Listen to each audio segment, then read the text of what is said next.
My name's Tim. I go by the artist name Phibs. That was pretty much my tag, I guess, or that's how I sort of started getting into this scene. I was one of those little graph punks that run around tagging. As I've gotten older and moved into different directions, I've just sort of put the two together, so I tend to go by Tim Phibs. I started getting into this world when I was about 17, I guess. I was getting right into it, and it sort of appealed to my rebellious streak. I was getting out there, getting up to mischief, basically. It wasn't like I was producing beautiful works of art. It's over time that I've started to want to focus on that more. I just feel like I've got that out of my system. As I got older, I really, got mentored by some older generation graph writers, learn about the history. I wanted to focus more on working on one spot and doing the best that I could, improving my skills.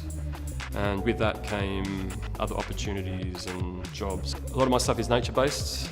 It ends up being painted quite abstract and has quite a multicultural feel to it. Through my interest with multicultural artwork, I've sort of developed my own sort of style. And there's a common reoccurring curl which pops up in my work. The spiral can mean everything from a shell on a beach to a life journey.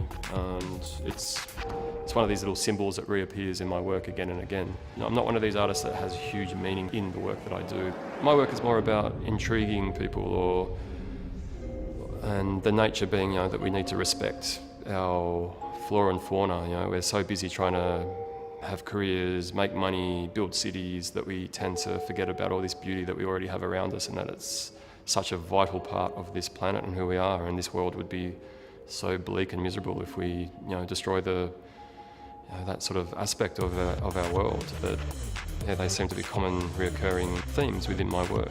The work I've done at 140 has pretty much just focused on my signature style, and I've incorporated a swan, which is in there.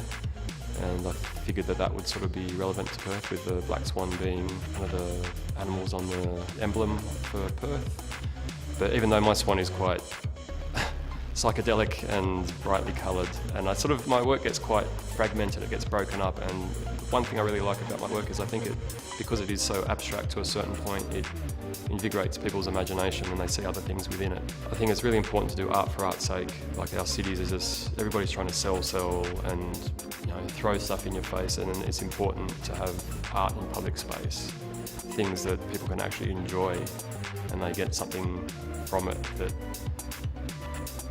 maybe it encourages them, maybe it brightens up their day, maybe it inspires and encourages people to have a go themselves. But it's an important aspect that we should try very hard to encourage, especially in the city.